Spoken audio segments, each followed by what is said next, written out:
All right. Welcome, everyone, to episode 6 of the Fanatics, a college football betting podcast. We got a smaller crew today, but we got 3 guys that know ball, so it's going to be a great show nonetheless. We got a lot to talk about this week. We had a lot of stuff happen last week, and we got some great games this week. It's going to be a great show. I'm looking forward to it. Let's get to it. My name is Kyle Comas, and joining me, we have the CEO of the Coda Sports Gambling Network, Pace Meyer, and we got the host of the Play Me or Fade Me podcast, Mr. Action Junkie. Fellas, we are on to week 5 now. How we feeling? What are the vibes like? Well, I don't know. Action and I were kind of talking before, and we still feel like we should know a little bit more about these teams, but I don't know. We kind of got bit in the butt there last week. We said we're gonna have a great show, and I thought it was a great show. Me personally, my 5 unit plays are just dog water. Like I don't know if I've hit one this year. So when you don't hit one of them, you're already behind the 8 ball. So yeah, again, week 5, can't believe it. It's been fun. It's been awesome, and we again, even last week there were some great games, phenomenal games, and this week's going to be even better.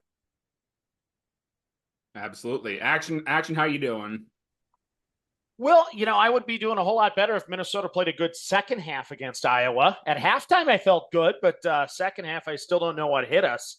That was not fun. I think Gopher Hole put it best. The biggest factor in this game was you had a different offensive coordinator at Iowa this time, so you made adjustments in the second half, and we haven't seen adjustments out of Iowa in the second half in a decade. So that didn't help us. But yeah, some good football games. We were talking about it beforehand.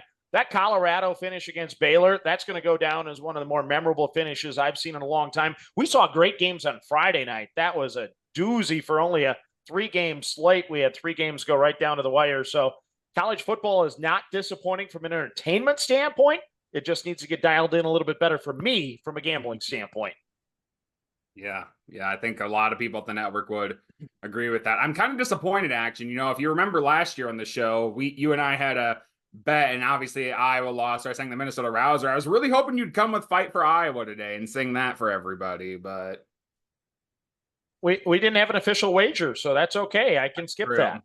Yep, that's true. We never did. Technically, we didn't last year. I'm just a man of integrity because Corey wouldn't do it for you. So I appreciate that. You took the high road. I won't do that. Plus, hey, in 6th grade, my choir teacher, I was going in for special lessons when I was a little kid. And she actually said, not everyone's meant to be in the choir, and maybe you should reconsider that. So that tells you how good I am from a vocal standpoint. That's crazy considering you got a radio voice yourself. I would think you'd have a good singing voice to go along with it. You both do. We have a good radio. This could be a good podcast rather than show because I think we have the radio voices for the show. Well, I definitely have a face for radio. I know that. People have told me that too. So yeah, maybe we should just do this as a podcast. Yeah. That's good stuff. But yeah, I mean, lot of great football happening this weekend, and we got a lot to talk about. So let's not waste any more time. Let's get to the trivia question of the week and our ad read. So really going to have to know your history for this one. But this has been on ESPN. It's been on multiple platforms. I've known you've seen this. So I got to thinking about this one after I saw the final score at James Madison and North Carolina. James Madison, holy shit. I'm sure we'll talk about that later. But it got me thinking about it, so I looked it up. So the trivia question I got for you is, what Power 4 school has won by the largest margin of victory in FBS history? So I will give you a hint that it's a Power 4 team, and the year was 1916. So what Power 4 school has won by the largest margin of victory in FBS history? Thankfully eliminates Nebraska over Minnesota, so I'm glad we got that one out of the way. Yep. I will let you think about it while I do our ad read. The Fanatics College Football Betting Podcast is sponsored by Better Edge. Better Edge is a social betting marketplace that is legal in 45 states and operates like a marketplace. If you're wondering how that works, let me use an example for you. Let's use the Alabama-Georgia game being played this weekend. One person on the platform looks at that, likes Alabama money line, they place $10 on that line. Then another person on the platform likes Georgia money line, and they put $10 on that line. Boom, you now got an exchange because you're going person to person and not person to the sports book. That's what makes it legal in 45 states. And you got a lot of sports books. You're going to see lines Really, really juiced for spreads and over-unders. At Better Edge, it's -100, +100. Much, much higher payback than a lot of other sports books. They also have several competitions such as Battle Royale, Survivor, Chaser. A lot of things to keep users competitive. I know on March Madness, they do bracket contests and bracket betting as well. Dakota Cappers always host a March Madness contest on the platform. And it also incorporates social media. You can go onto the Better Edge, post your picks, and people on the platform can fade you to create an order or tail you as well to hope someone else goes on the other side too. But we love Better Edge here at the network. Go to the website, www.betteredge.com. Use promo code Kyle, Corey, Pace, Play Me. Any of those promo codes, you'll get $20 added to your account. I mean, that's free money. You put money in, they'll give you more money. So again, www.betteredge.com. Use promo code Kyle, Corey, Pace, or Play Me to get $20 added to your account. So, gentlemen, the trivia question for you: what Power 4 school won by the largest margin of victory in FBS history? We'll see if you guys know it, but Action will start with you. I have no idea, but I just remember growing up, Bino Cook on ESPN said any kid that went to Notre Dame or didn't go to Notre Dame is because Notre Dame didn't want him. So I just presume Notre Dame has every record pre-1960. So give me Notre Dame as my answer. Okay. And Pace, who do you think it is? Yeah, so I did a presentation back in like 10th, 11th grade on Mr. John Heisman. And that is the Georgia Tech coach, I believe, from 1916. And they beat, man, I can't remember who it was, Cumberland, something like that, 222-0, I think. So I'm going to say Georgia Tech.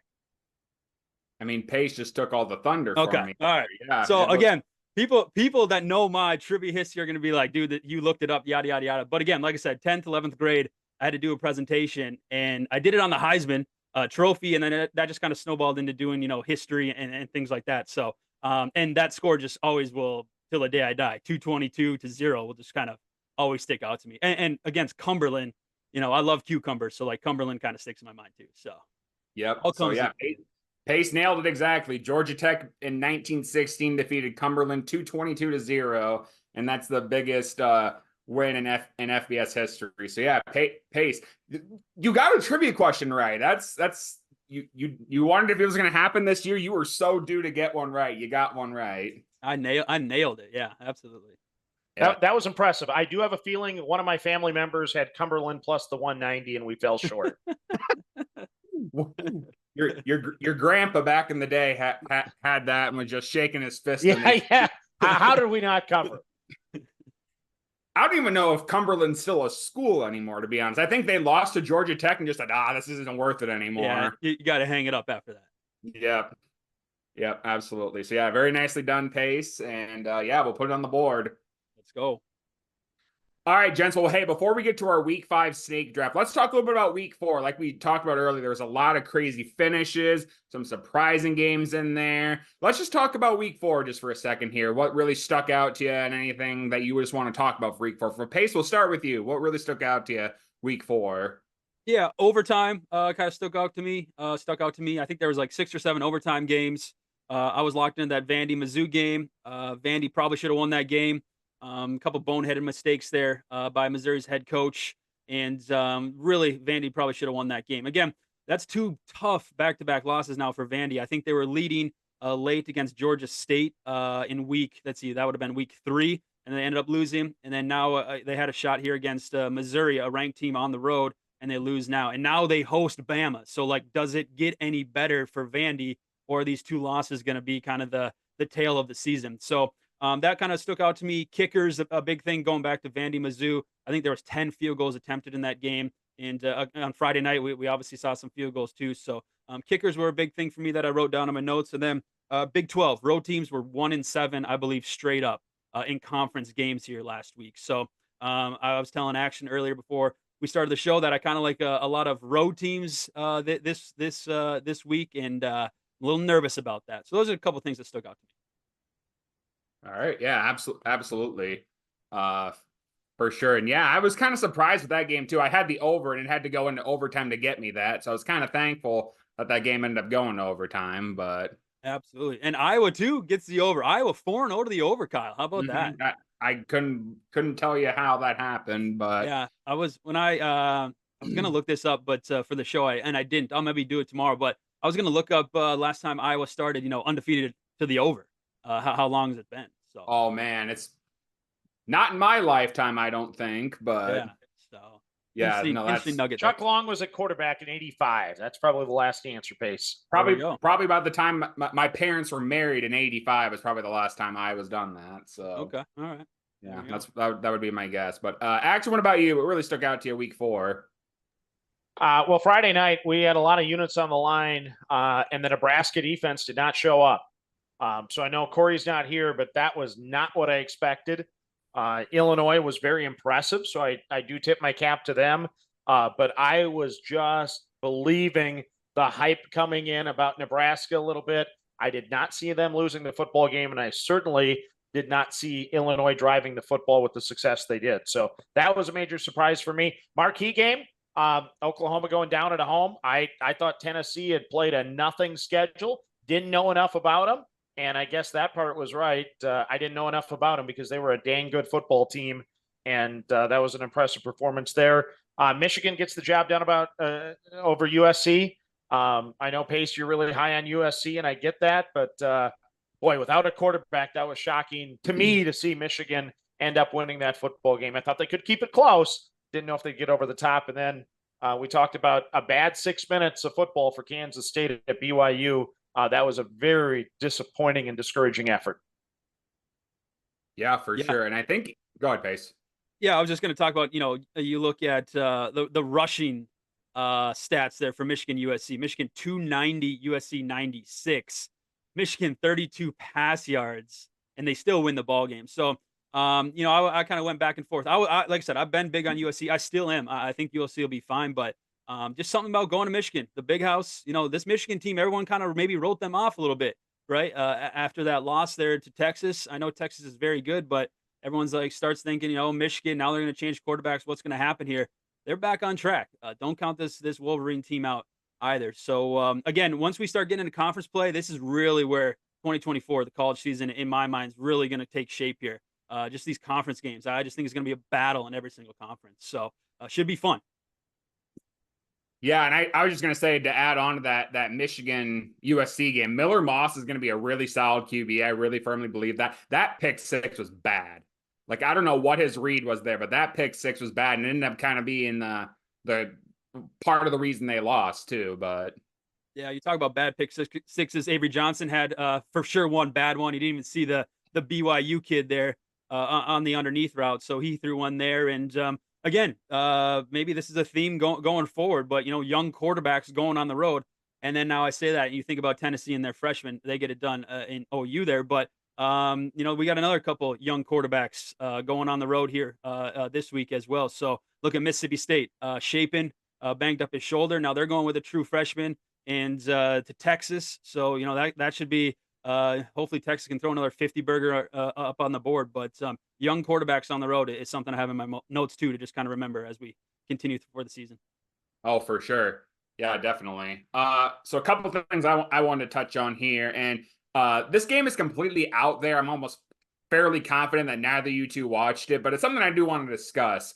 A few weeks ago, Northern Illinois went to Notre Dame and beat them at home. They get a bye, and then last weekend they lose to Buffalo in overtime. And Buffalo, like when I looked at the MAC, Buffalo is probably about middle of the pack, whereas Northern Illinois is going to be one of those top 3 or 4 teams. They had no reason to lose to Buffalo on the road, and still lost, especially after that Notre Dame game. But that just goes to show in college football, you got to take it in waves and flows. You can't base one game off of what you think an entire season was, because I remember after that Notre Dame game, a lot of people had Northern Illinois beating the team that's going to represent the group of 5s in the playoffs. And that just goes to show you can't do that. You got to base it off of an entire season and the schedule going forward. So I think that was just kind of a surprise to me, is they go to Notre Dame, beat them at home, and then lose to Buffalo, a middle of the pack MAC team, 2 weeks later. Yeah, and Pete Lembo, I think it is, Buffalo's head coach, first-year head coach. I'm a fan of him. He came from Lafayette, kind of the FCS ranks there, so he's doing a good job there. They have pretty decent defense as well. So, Yeah, I saw some jokes on Twitter. NIU, their head coach was literally like on every Good Morning America, like every morning program after they beat Notre Dame, and some people are like, "Hey, might have caught up to him." Spending too much time talking about the program, which is good, especially in college football 2024, NIL, all that stuff. But you still got to stay committed to the grind. So might have caught him off guard there. 14-point underdogs, I think Buffalo was. Mm-hmm. Yeah, and What conference are they in, Kyle? Buffalo And Northern Iowa? Or Northern Illinois, I mean? They're both in the MAC. Oh, okay, MAC. That explains everything. So the MAC never makes sense. Yeah. Don't bet on the MAC. Yeah, that's definitely a conference to avoid. I do agree with you there. And then the other thing I want to talk about too with you guys, and I mentioned it earlier too, James Madison was not supposed to be this good this year. All the James Madison starters and the coach and everybody, they all went to Indiana. They bring in this really good coach, Bob Chesney from Holy Cross. And James Madison is supposed to be a middle of the pack Sun Belt team. Holy shit. They put up 70 points on North Carolina. That was unbelievable. Oh, sorry. I thought Action was saying something. Yeah, that was crazy. What, 70, 50, 120? I mean, insane. I didn't have the under, so I'm thankful for that. But James Madison, you look back FCS, like they're always solid. They're always solid. It doesn't seem to a coach change here. There, players leaving left and right, things like that. James Madison is just always solid, and they always have been. So yeah, I'm kind of kicking myself too. Yeah, I looked at their win total preseason. And I was like, they lost. Kyle's guide, he talked about how they lost so much. Texas State nearly takes over their whole team, and here's JMU doing what they've kind of always done. I mean, 70 points. I mean that it's just insane. Some high scoring games last week too. Oh yeah, I felt bad for Mac Brown there without a doubt. And all I can say is guys like Luke Fickell has to be saying, "Come on, guy. You don't want to win this fast. I mean, you got to go a year zero plan, and we need a 3-year build." So James Madison is going to put pressure on a lot of programs, and a lot of boosters are sitting there saying, "Hey, if JMU can lose their coach and have all their top players go to Indiana, this is not good for a lot of other coaches right now, potentially in the hot seat, because instead of being expected to win in year 2 or year 3, JMU once again is going to get pointed at here saying, they're not doing it because of nil. It's coaching, and that was a huge statement win. Yep, for sure. Another game too. Action and I were kind of talking about last week. Bowling Green and Texas A&M. I thought A&M was going to blow them out of the water. I truly did, and that was a 6-point game. And then you go back to on the road, and would you go back to Bowling Green? What they did to Penn State? That was a 7-point game. That's another MAC team, right? So heads up, Bowling Green might be legit here. They're obviously through their toughest part of their non-conference here. So yeah, that was my pick at the beginning of the season to win the MAC. I think Bowling Green has a lot of talent there, and I thought going into Penn State and to Texas A&M, 2 very tough places to play, mind you, and losing both by only a touchdown, very, very impressive. Yep, absolutely. And since we're on the MAC, we'll talk about Miami of Ohio, 0-3, but they have the toughest schedule out there as well. Loss to Northwestern, loss to Cincy, and then loss to Notre Dame 28-3. So they got UMass. I think that should be a big win here for this program. But 0-3, and there's some rich history with Miami of Ohio in the MAC. I think one of the most storied programs in the MAC here. So 0-3, but do not write this team off. Yeah, absolutely. And then since we're just kind of spitballing some games here, another game I wanted to talk about. Michigan State almost went to Boston College, got the win. Boston College is impressing me this year. I had them way under. I didn't think they did something good. Bill O'Brien in his first season, he's got a good thing going right now. Obviously, I watched the end of that game. I had Michigan State money line. Aiden Childs threw a bad interception to end the game. But Michigan State, again, a team that people wrote off at the beginning of the season. They damn near went to a talented Boston College team and won on the road. So I thought that was a pretty impressive game too, as we got 2 teams that nobody probably thought were going to be good at the beginning of the season, end up having a really good game there. Yeah, I'd be interested to see what Beast, if we ever get him back on it, to just kind of dissect his brain about Childs. I mean, 17-35, 241 doesn't look bad, but then you look at the interceptions, 3 picks, 0 touchdowns. Dude just continues to throw interceptions. So Michigan State, they got Ohio State this week, I think, at home. Yes. Yep. So that should be interesting there. Again, can he figure it out not to throw some picks and maybe keep his team in this game? Yeah, absolutely. Any other games we want to talk about before we go to the snake draft? Are we good? I'm looking here. I was on Oregon State money line. That was one of my bigger plays. Purdue's just real bad, so I would continue to bet against them. Yeah. Oregon State now 3-1. Interesting to see there. So Childs is struggling with Michigan State, and you got Oregon State 3-1 with that McCoy kid. So Yep, for sure. But yeah, all right, my Boise State was yeah. off. So I don't need to talk about. Or no, they weren't off. Excuse me. That was 2 weeks ago. So they got the big dub there, obviously too. So Yeah, huge dub. I had them minus 41.5. They won by 42. I'm like, let's go. Yeah. Started a little slow. I was like, oh boy, defense did not get fixed out coming off that bye. And first home game for Boise State in like 300 days. They're the last FBS school to have a home game this year. That's crazy. Yeah. To think about that, but and I was since we're just talking about this really quick, I just wanted to say too, it's awesome seeing Caleb Johnson up top leading the FBS in rushing right now. Ashton Jeanty's behind him. Jeanty has like 40 less carries than Caleb Johnson does. Ashton Jeanty is just unbelievable. Needs to be getting more recognition than what he is. He's playing really good ball right now.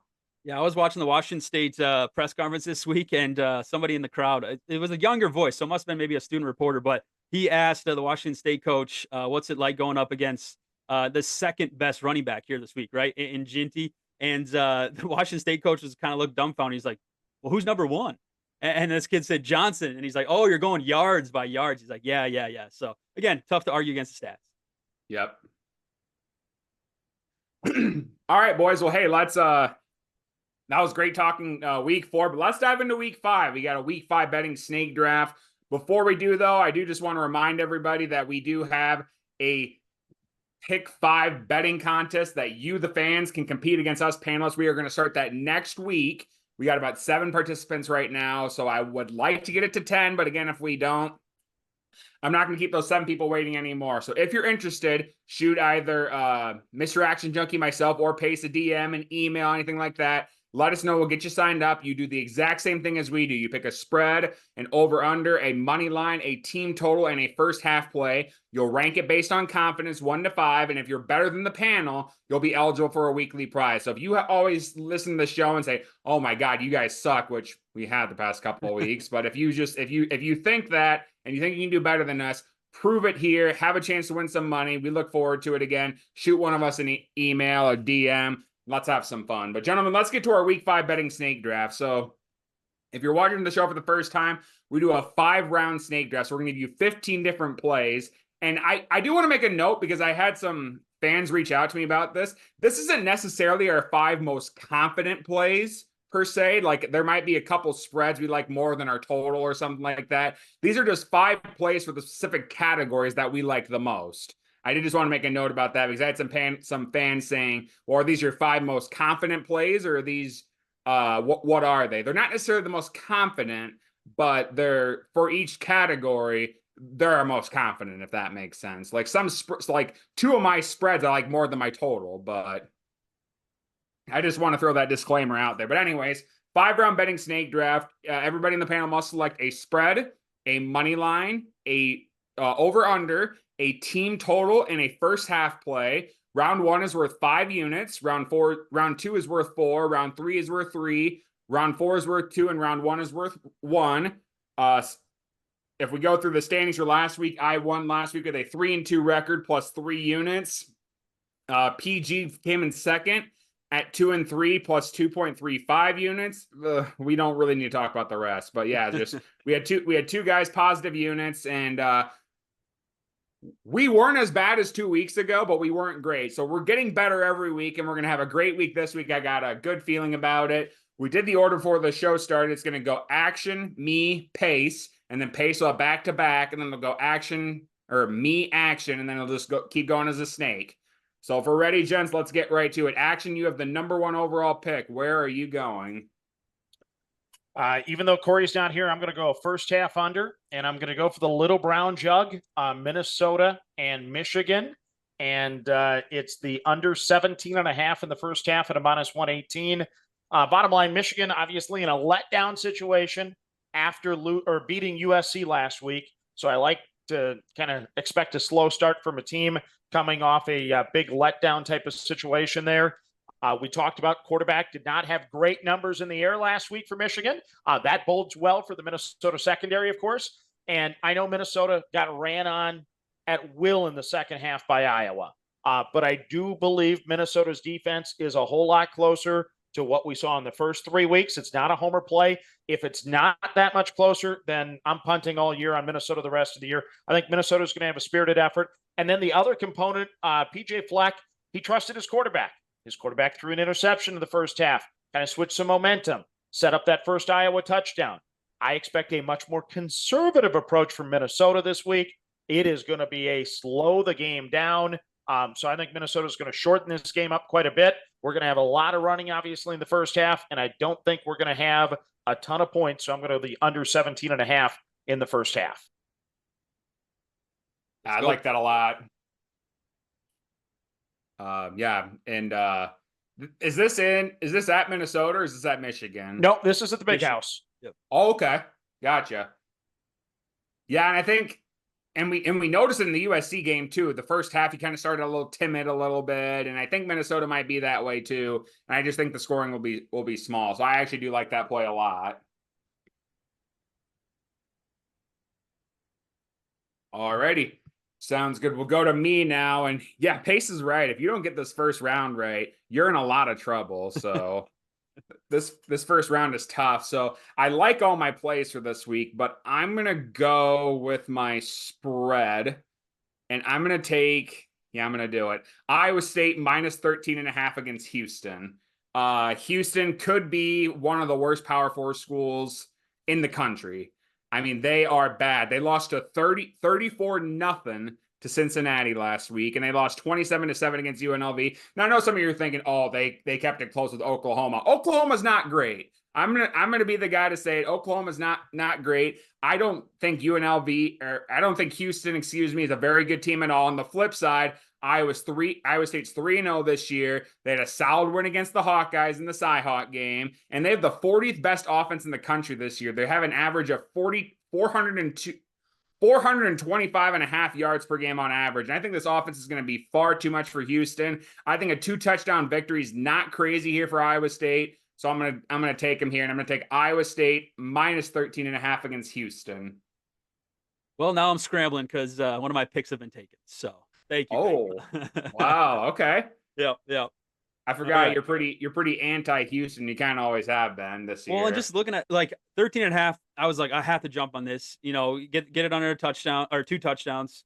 Iowa State just coming off the bye, they just put up a bunch of points there. So again, I just think that Iowa State, the defense wins this ball game. So I thought it was super low. I actually thought it'd be a little, close to 3 scores. Yeah, that's a great play. All right. Sounds good. Well, you do have back-to-back here, Pace. So we'll see what you go with your first round here then. Yeah, so now I'm kind of hey, this is a game we play. I'm gonna take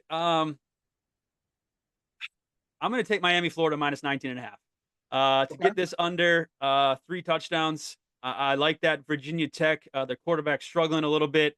I know that Virginia Tech has a pretty solid defensive line, but Miami has a pretty solid offensive line. So it should be a battle kind of in the trenches here. But I thought Cam Ward would maybe struggle last week. Just kind of going off last year. He had 3 great games to start 2023, and then he kind of fizzled out. So he did not miss a beat last week, and I think he continues to keep this train rolling. Miami just listen to some of their press conferences. They just kind of feel like they got it. They kind of have it down there. So I'm going to take Miami here minus 19.5 and get that under 3 touchdown scores. So that'll be my first one in that. And then I'm going to take Mississippi State team total under 10.5 minus 113. Again, freshman quarterback going to Texas. I know it's an afternoon game. I wish it was kind of a night game. It's just a little more scarier going into some of these big places at night. But again, freshman quarterback. I just don't think Mississippi State is in a great spot right now.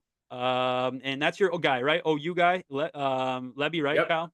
Yep. So, yeah, I don't know. They got trounced at home by Toledo, and now they got to go to Texas here with a freshman quarterback.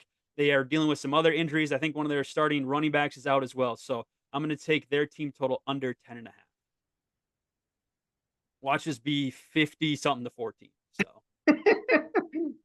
I know it's kind of how I feel whenever I bet my Kent State plays, but yeah, Yeah. I really like that Miami Florida play. Somebody on this very panel had one of us had Virginia Tech under and one of us had Virginia Tech over. So this could be a big game for that win total here action. I've already conceded that one. I can push on 8. Keep that in mind. 8 I push. And basically got 2 more games to give. And after Virginia Tech loses to Miami, I only have 1 game to give. So congrats to you, Kyle. Rutgers ran the ball down my throat last weekend.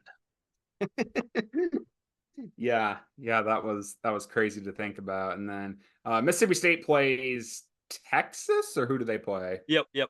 Okay, yeah, and yeah, they look so bad. Yeah. Yeah, it just hasn't been great. I picked Mississippi State to beat Arizona State, week 2 or something, going on the road, 7.5 point dogs. They couldn't get it done there. And then, they get trounced there by Toledo. Toledo is good. And then of course, Toledo burns me last week. That just kind of goes with what Action and I were saying earlier. You all of a sudden figure out some of these teams and then boom, they burn you right away. So we'll see. But again, freshman quarterback, I am fine putting money against a freshman quarterback. Yep. That's fair. No, good back-to-back there, Pace. I like those plays. Okay, I'm going to go with my first half play.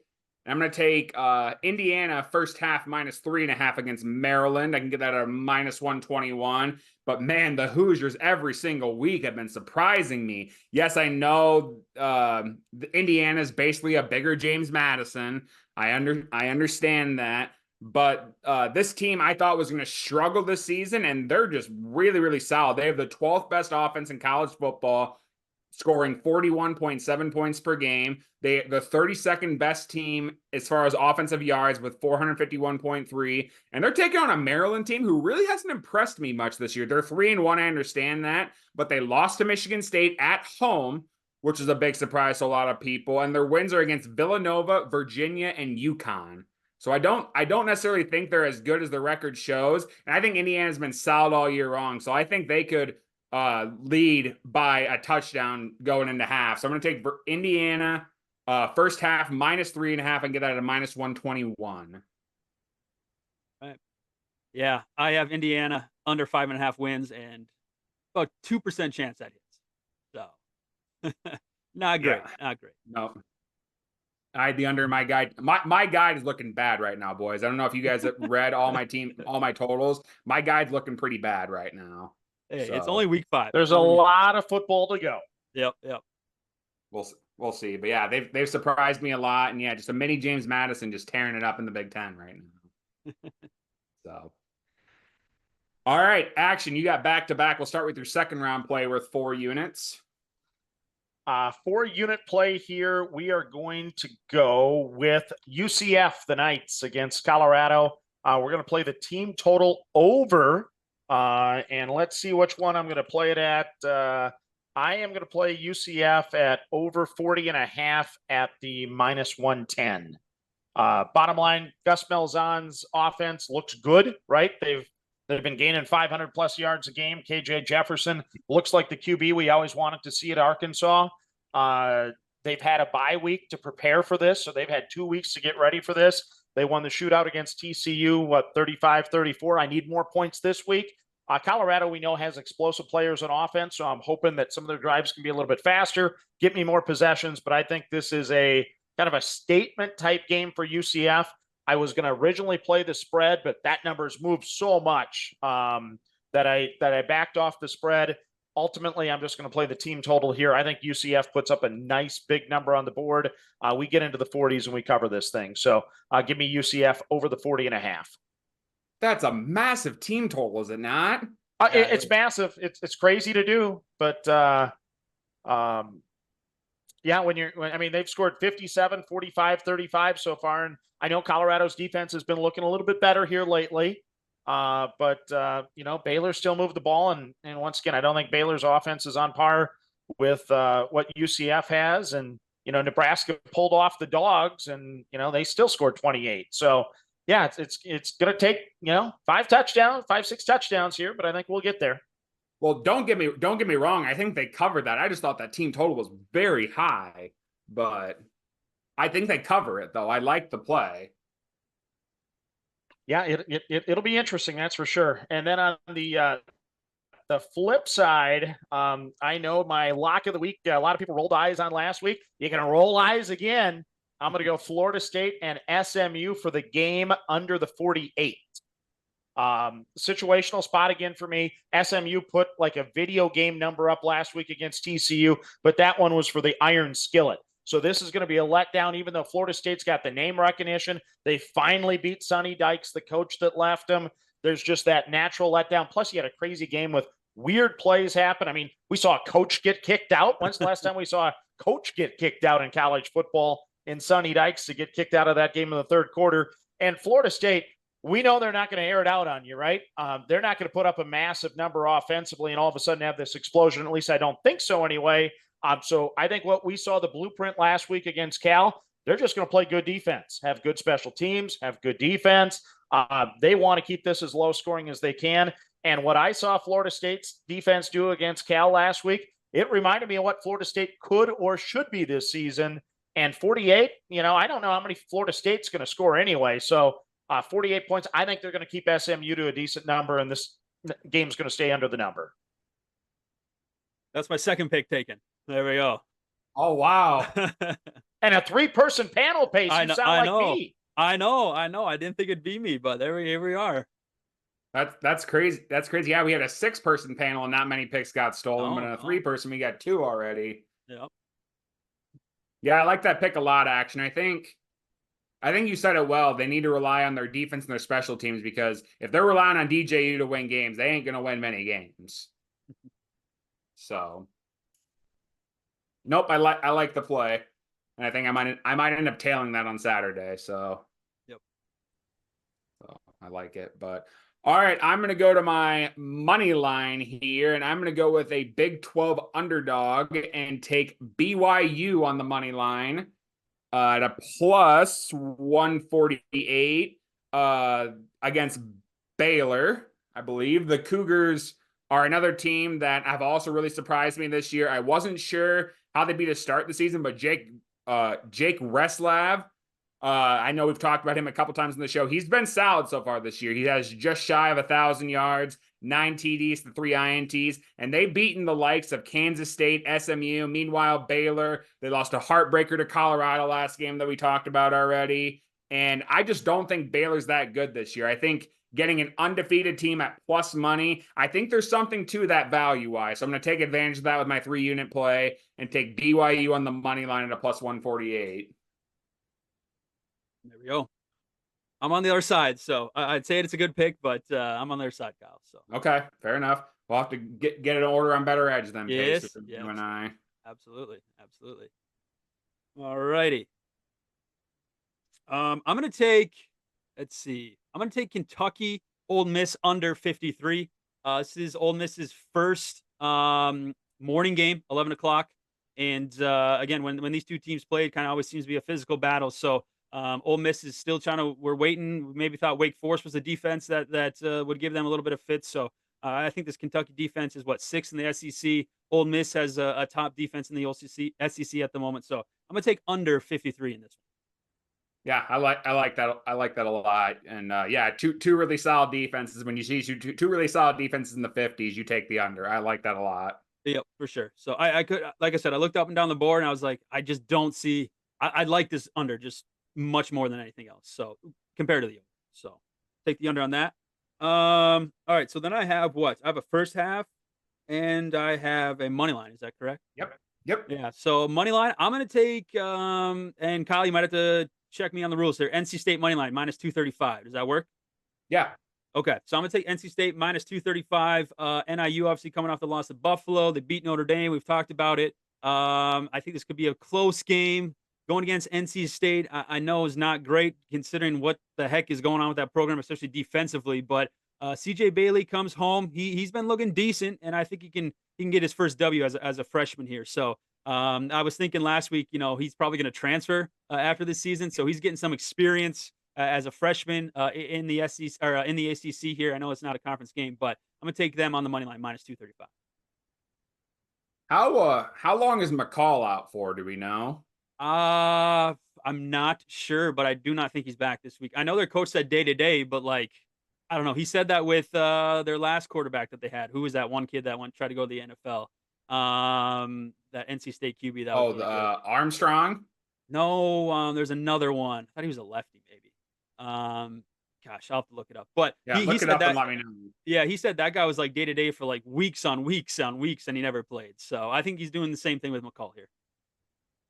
Yeah, that very well could be, but yeah, I looked at the rules. Minus 250 is the highest you can go, so you're perfect right there. So Okay, awesome. yes, sir. Okay, let me get my play typed in here. Bear with me here. There we go. If I can type. When you're under pressure, you don't type as quick. There we go. Okay. I am going to go to my total now, and I'm going to take Liberty and Appalachian State over 62.5. App State is statistically one of the worst defenses in college football.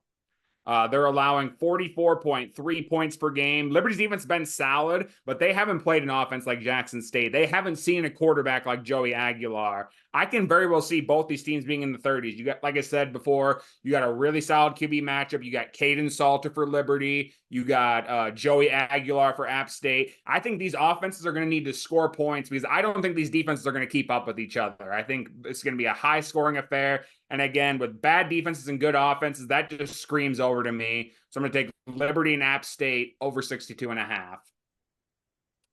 I like it. You think App State can bounce back? I don't know. They look like, oh, that was bad too. Yeah. That was really but bad. Liberty hasn't looked Maybe that great South Alabama was that good. Yeah, that's true. That's true. Yeah.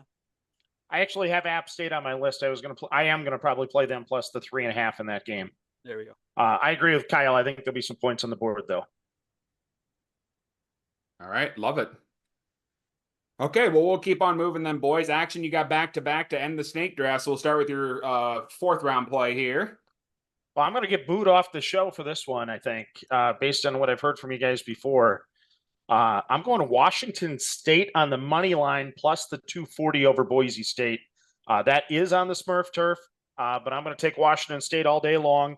I do have a San Jose shirt on for those of you that are looking at that right now. They obviously played Washington State to the wire last week. Thrilling game. A lot of fun on a Friday night, 54-52. But that was that look-ahead spot. We saw how good Washington State could be when they beat, Washington by 5, and they beat Texas Tech, who now looks a lot better than what we thought early maybe when they beat the Red Raiders by 21. So they got a couple good wins already this season. And Boise, I know they circled that game against Oregon. They played the Ducks tough. That was an impressive game. But, I'm not sold on Boise yet. I know they got a great running back. I get that. And, this is a future Pac-12 preview now because both of these teams to be in the same conference. I think Washington State goes into the Smurf turf. They get the job done. I'll play them at the plus 240. There we go.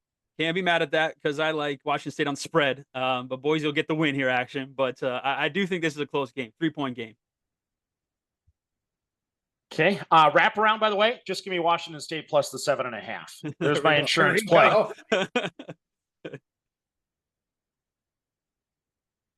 There we go.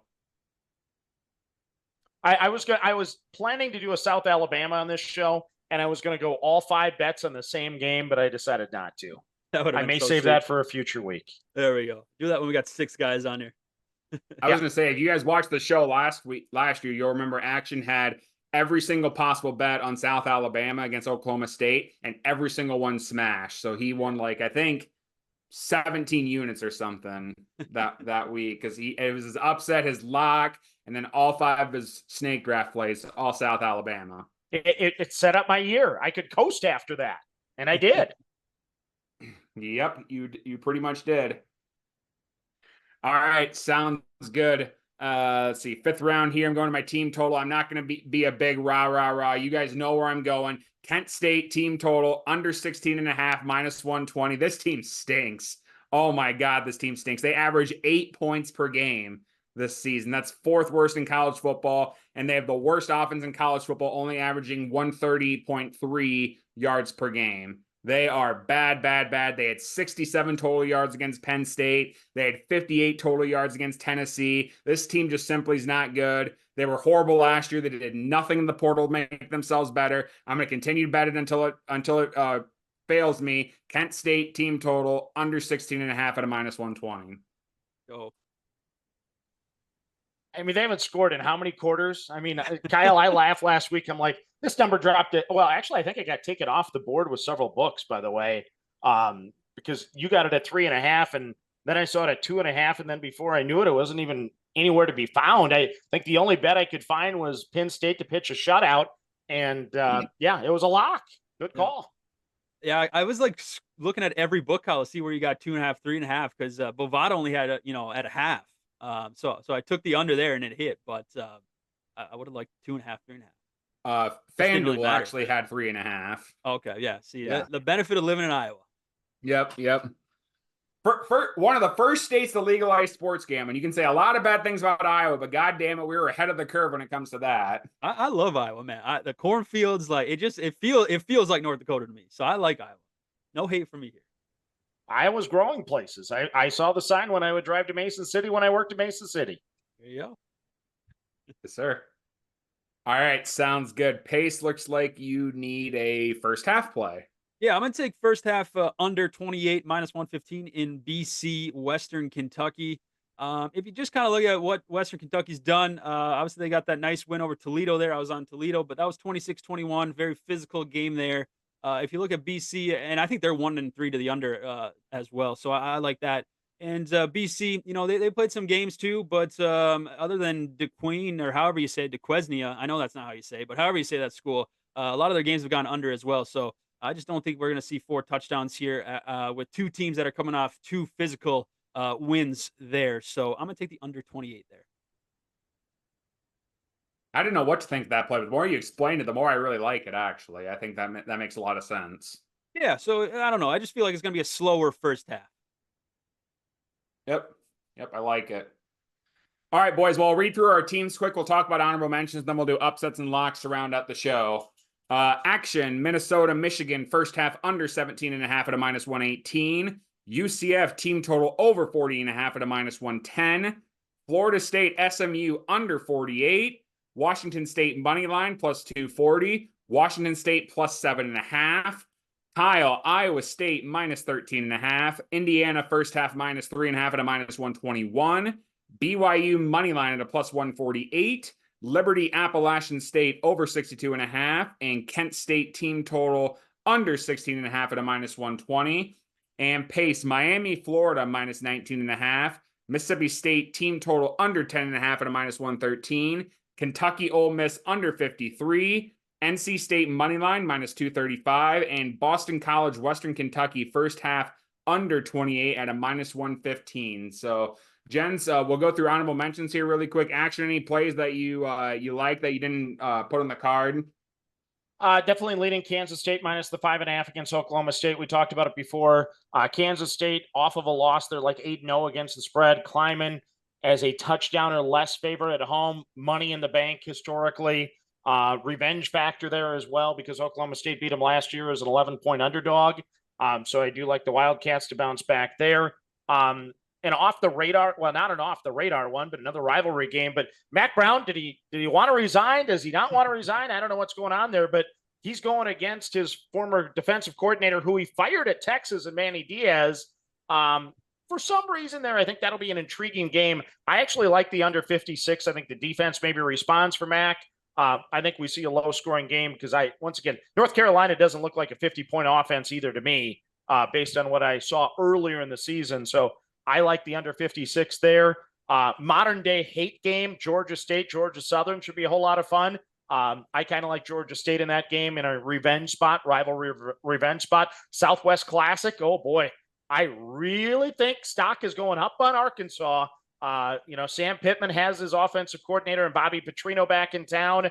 I'm still not a big buyer on Texas A&M. I was wrong when I bet against him with Florida, but this time around, I think Arkansas in that revenge rivalry type spot gets the job done. I'll grab the 4 points there. And then in a shocking, New Mexico, they're 0-4. They're not 9.5-point favorite at New Mexico State.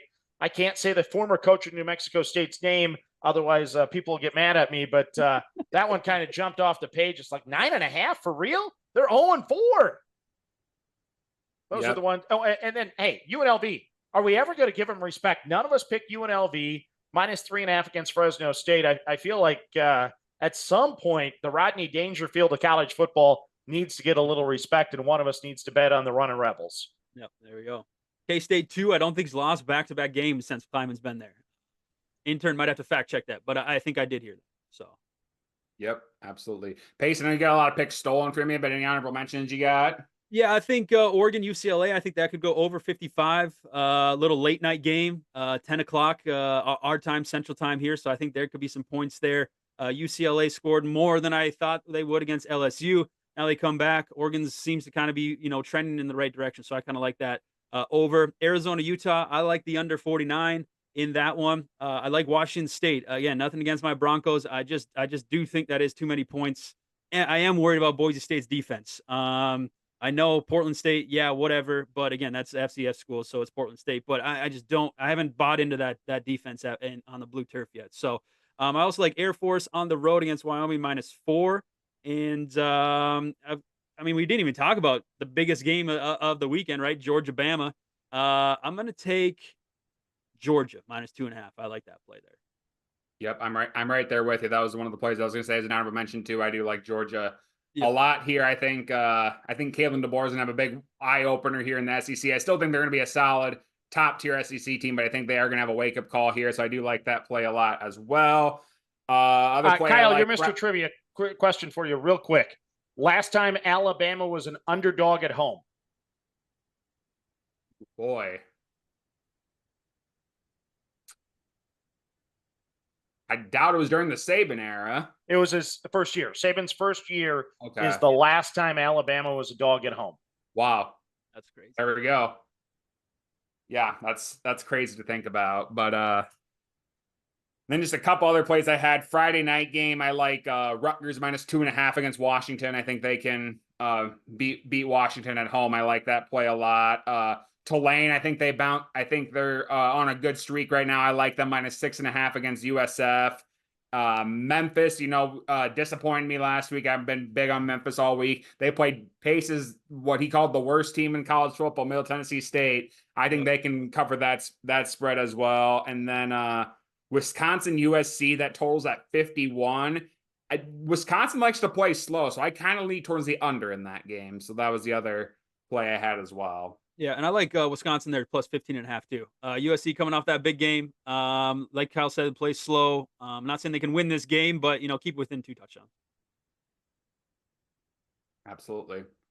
All right, gents. Well, sounds good. Well, let's run up the show with upsets and locks. I also have upsets and locks from Corey and VFC as well, so I'll reveal those when we do them. So let's start with upset of the week. Upset of the week.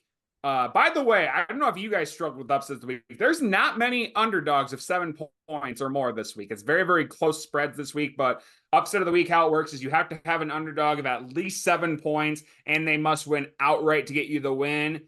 We're struggling on this one this year. We only had one person correctly pick an upset, and that was PG a few weeks ago, picked BYU over SMU. Otherwise, nobody else has an upset, but I think we're due for an upset this week. I'm looking forward to it, but Pace, we'll start with you. What do you got for your upset of the week? Yeah, again, crazy. I'm going to take, very crazy. I'm going to take South Alabama, over LSU. Wow. South Alabama's been putting up some points, man. So, here we go. Let's see if LSU can stop them. Like I said, I wasn't super impressed with LSU's defense last week. UCLA scored a few more points than I figured they would have, but, hey, let's keep riding the hot hand. They scored 80 some points 2 weeks ago. They just put up 48 on App State. So I know LSU's a tough place to play. And it's a night game. I get that, but 21.5 is a spread. I'm going to take I'm going to sprinkle +800 on the money line there. Wow, that is just a sprinkle. Just a sprinkle. That would have been kind of funny for you to play it like as your 1 unit play on the show and win 8 units.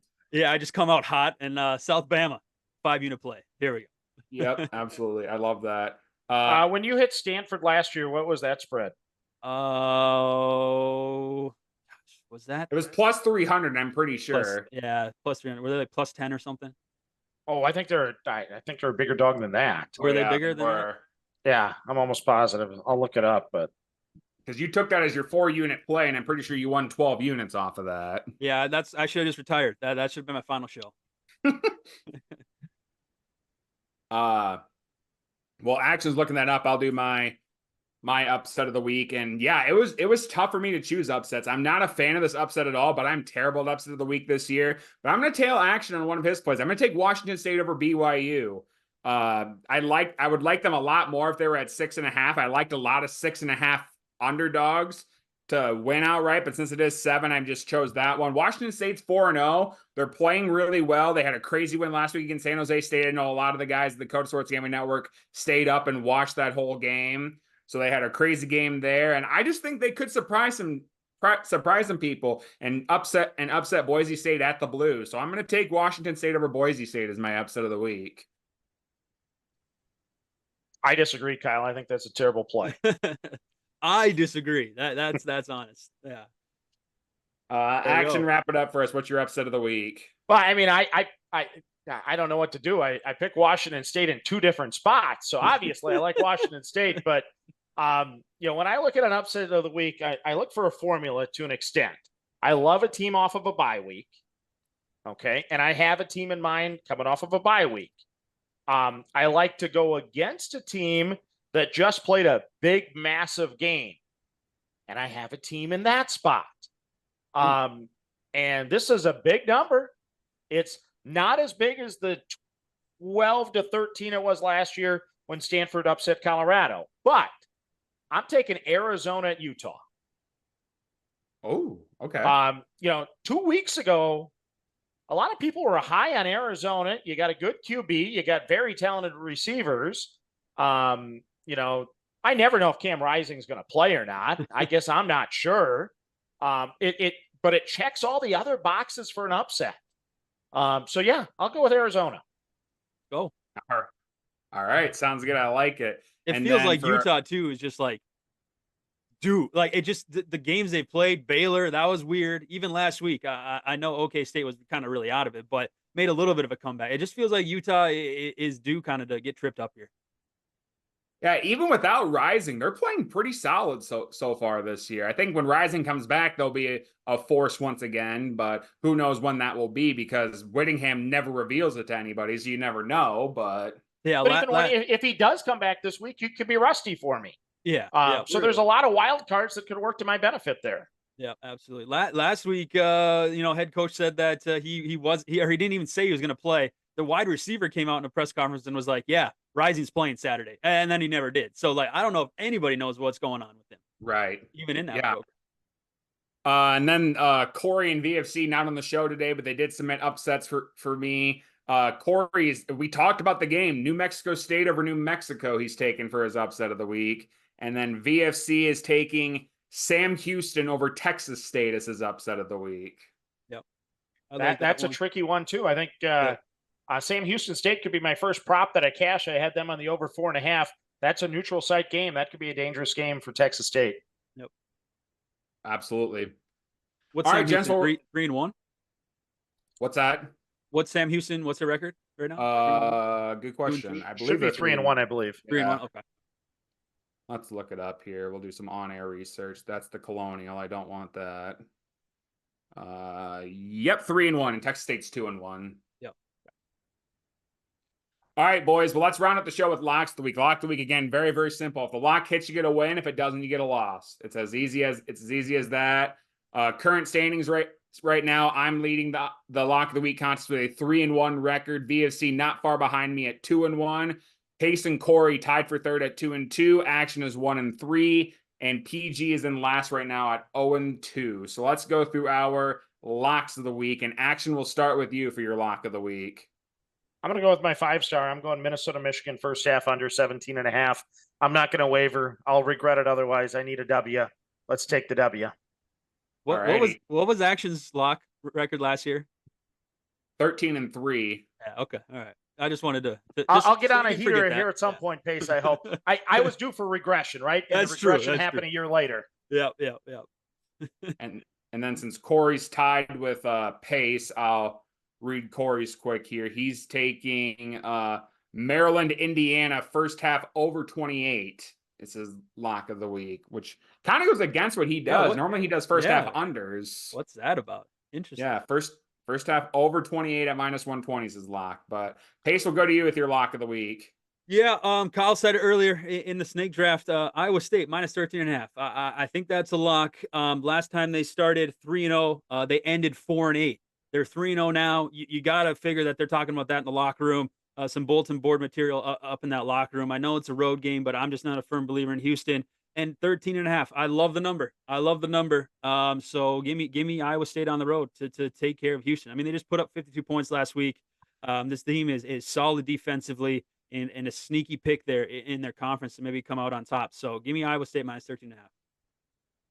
I like it. Yeah, obviously I took it early, so I like that play myself. My lock of the week. Actually, I'll do VFC's because he's behind me. His lock of the week is Nebraska -10 against Purdue. Yeah, this is lock of the week.